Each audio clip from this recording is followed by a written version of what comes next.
Hello भाई लोग, मैं हूँ फैक्ट भाई। 7 करोड़।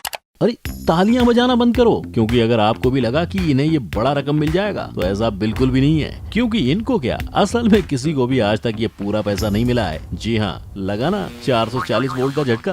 अब से हर शुक्रवार मैं आपके लिए लेकर आऊंगा फार्म इजी घर बैठे जीतो जैकपॉट। और ये जो घर बैठे बैठे जैकपॉट जीतने की स्कीम है ना, उसमें जीतने वाला तो मोटी रकम लेकर जाता ही है, पर उससे भी कहीं ज्यादा पैसे तो सामने वाली पार्टी यानी केबीसी की जेब में जाते हैं। लेकिन कैसे? और भाइयों, ये तो कुछ भी नहीं, क्योंकि जहां पूरी दुनिया को लगता है कि केबीसी वाले अपने विनर्स को अमीर बनाते हैं, वहीं मैं ये कहूँ कि केबीसी की जेब से ये करोड़ों रुपए जाते ही नहीं है। इस बड़ी रकम का घाटा तो ओरिजिनली कोई और भुगतता है। लेकिन क्यों? वेल, इन्हीं सब काले सच पर से आज हम पर्दा उठाने जा रहे हैं in our today's video title 5 dark truths behind Kaun Banega करोड़पति।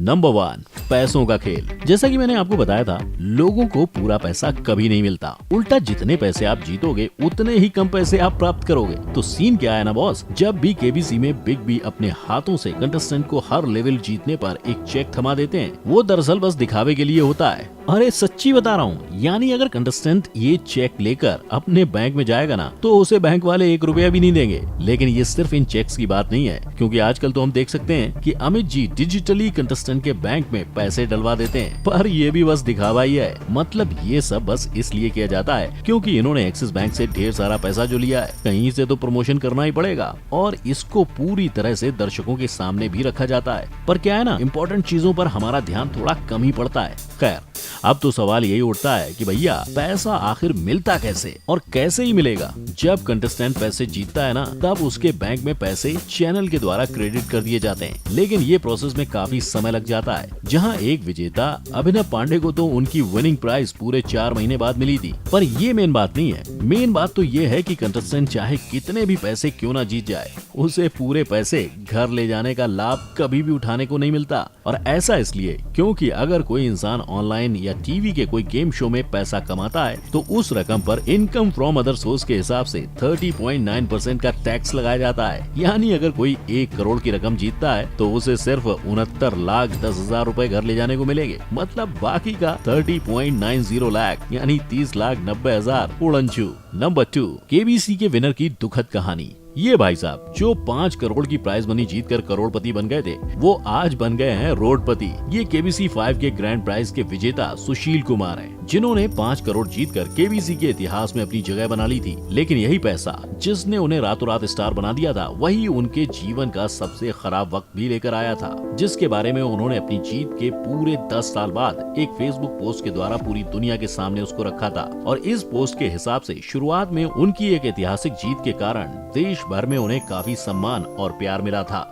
जहां उन्होंने कई सारे इंटरव्यूज भी दिए थे। और तो और उनको लोग इतना पसंद करने लगे थे कि एक ऐसा समय भी आ गया था जहां उन्होंने महीने भर में 50 से ज्यादा शोज भी किए थे। साथ ही में उनकी फेम की वजह से उन्हें मशहूर डांस रियलिटी शो झलक दिखला जा पर भी जाने का मौका मिला था। पर अब जाहिर सी बात है, उन्हें इतना सारा नाम और शोहरत मिल रही थी, तो दूसरी किसी चीज पर कहां इनका दिल बैठने वाला था। तभी तो उनकी जिंदगी से पढ़ाई ने भी टाटा बाय बाय कह दिया था। लेकिन इसके बावजूद उन्होंने अपने प्राइज मनी से बहुत सारे लोगों की मदद भी की थी, जहां उन्होंने कई सारे एनजीओज में डोनेशंस भी किए थे। पर दुर्भाग्यवश उन्हें बाद में इस बात की जानकारी हुई कि उनमें से कई एनजीओज फ्रॉड थे, जिन्होंने सुशील के भोलेपन का फायदा उठाकर उनका सारा पैसा खा लिया था। और इस धोखाधड़ी वाले तनाव के चलते जल्द ही उनकी जिंदगी में दारू और नशे ने घर बना लिया था, जिसकी वजह से उनकी शादीशुदा जिंदगी में भी कई उतार चढ़ाव आ गए थे। लेकिन हद तो तब हो गई जब इस सब के चलते उन्हें अपना घर चलाने के लिए दूध तक बेचना पड़ गया था। पर उन्होंने फिर भी हार नहीं मानी और ये सब उतार चढ़ाव को पार करके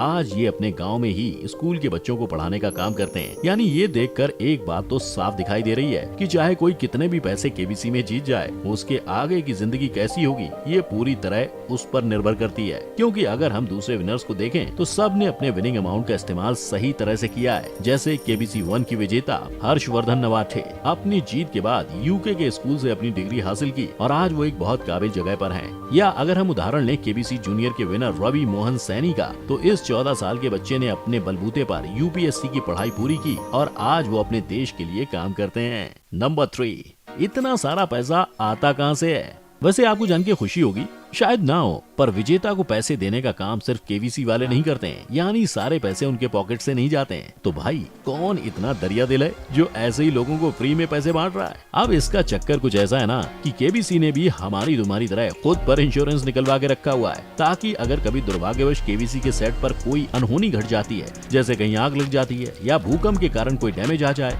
या कभी किसी कारण से अमित जी शूट करने नहीं आ पाते हैं, तो इन सब की वजह से जो खर्चा आएगा वो ये इंश्योरेंस की मदद से कवर किया जा सकता है। अब ये सब तो अच्छी बात है, पर असल बात तो ये है कि केबीसी के प्रोड्यूसर्स ने इंश्योरेंस कंपनी से ये कवर भी लिया हुआ है, जहां अगर कोई कंटेस्टेंट 25 लाख से ऊपर की रकम जीतता है तो ये ऊपर वाला अमाउंट केबीसी के खाते से नहीं कटेगा, बल्कि ये सारा पैसा इंश्योरेंस कंपनी भरेगी। यानी अगर हॉट सीट प्रतियोगी का दिमाग एकदम रापचिक चलता है और वो 7 करोड़ की भारी भरकम रकम जीत जाता है, तो केबीसी को तो सिर्फ 25 लाख भरना पड़ेगा और बाकी के पूरे अमाउंट का भार बेचारे इंश्योरेंस वालों को उठाना पड़ेगा। नंबर 4, बिग बी की कौन सी बात सच है? वैसे अब देखो, टीवी पर शो चला रहे हैं तो थोड़ा थोड़ा तो स्क्रिप्टेड होगा ही, लेकिन सवाल ये है कि आखिर किस हद तक सब फेक होता है। अब इस पिक्चर का सीन कुछ ऐसा है कि हमारे बिग बी केबीसी के हर एपिसोड में जो मस्त मस्त बातें करते हैं ना, दरअसल वो सारी बातें उनके मन से निकले हुए शब्द नहीं होते हैं, बल्कि रियलिटी तो ये है जैसे हर रियलिटी शो या लाइव शो में होता है, वैसे ही यहाँ पर प्रॉम्प्टर्स लगे होते हैं, जहाँ एक छोटी सी स्क्रीन पर बिग बी के सारे लाइन्स लिखे हुए होते हैं, जिसे पढ़ पढ़ कर ही ये सालों से दर्शकों को इतने बढ़िया एपिसोड्स देते आ रहे हैं। लेकिन बस इतना ही नहीं, कुछ सूत्रों से ये जानकारी भी हासिल हुई है कि जो हर एपिसोड के पहले हॉट सीट पर बैठे कंटेस्टेंट की जीवन गाथा बताते हैं ना, वो सब कुछ हद तक फेक होता है, जहां उनके परिवार वाले भी असली नहीं होते हैं। पर अब इस बात पर हमें विश्वास करना चाहिए या नहीं, उस पर थोड़ा डाउट है, क्योंकि पास कंटेस्टेंट की माने तो उनके हिसाब से केबीसी वाले कोई भी गड़बड़ घोटाला नहीं करते हैं, ना ही शो में किसी तरह की स्क्रिप्टिंग की जाती है। उल्टा अगर उनकी माने तो उनको अपने हिसाब से बोलने का पूरा मौका दिया जाता है और सब कुछ रियल ही होता है। और अगर अब बात की जाए जहां अमित जी हर सवाल के बाद वो टॉपिक पर मस्त सा फैक्ट सुनाते हैं, तो यहाँ सीन थोड़ा सा बदल जाता है, क्योंकि इनका कंप्यूटर जी बाकियों के कंप्यूटर स्क्रीन से थोड़ा सा अलग दिखता है। जहां कंटेस्टेंट के स्क्रीन पर बस चल रहा सवाल और ऑप्शंस दिखाई देते हैं, वहीं अमित जी के कंप्यूटर पर सवाल और ऑप्शंस के साथ ही सामने बैठे इंसान की सारी जन्म कुंडली, उसने अभी तक गेम में कितने लाइफलाइंस इस्तेमाल किए हैं, बाकी ऑप्शंस की लिस्ट, और तो और जो सवाल चल रहा है उसके बारे में थोड़ी एक्स्ट्रा इन्फॉर्मेशन होती है, जिसको बाद में अमित जी दर्शकों के सामने रखते हैं। यानी एक बात तो क्लियर है कि भले ही इस शो में थोड़ी बहुत स्क्रिप्टिंग चल जाती है, पर बड़े पिक्चर में देखें तो शो काफी रियल ही है। नंबर 5, घर बैठे जीतो जैकपॉट का रियल स्कीम।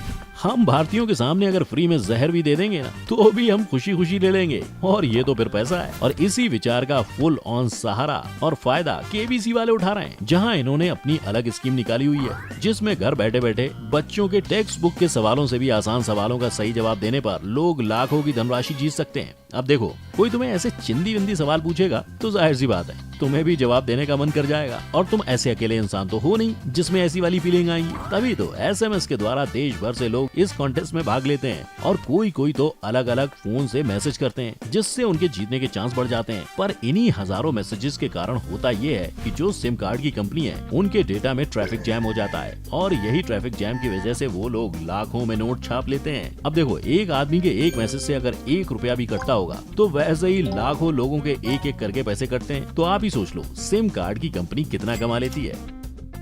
वैसे अब इतना आसान सवाल होता है कि लाखों लोगों के जवाब सही ही होते हैं, तभी तो विजेता चुनने का काम कोई इंसान नहीं बल्कि डिजिटल सिस्टम ही करता है। और आपने अगर ध्यान दिया होगा तो विनर्स हमेशा देश के अलग अलग कोने से चुने जाते हैं, जिससे लोगों को अपने जीतने के चांस दिखते रहें और वो मैसेज करते रहें। अब ये सारे राज की बातें जानकर आपको क्या लगता है, इन सब में से कौन सी बात सच है और कौन सी बात को इग्नोर करना ही बेस्ट होगा? नीचे कमेंट में मुझे अपनी राय जरूर बताना, और ये भी बता दो इन सब डार्क ट्रूथ में से आपको कौन से सच ने सबसे ज्यादा चौंकाया और कौन सी बात आपको पहले से ही पता थी। उसके साथ ही वीडियो को लाइक और लोगों में शेयर जरूर करना, और अगर ऐसी मजेदार वीडियोस देखते रहना चाहते हो तो जल्दी से चैनल को सब्सक्राइब करके साइड वाले बेल आइकन को भी हिट कर देना। जय हिंद।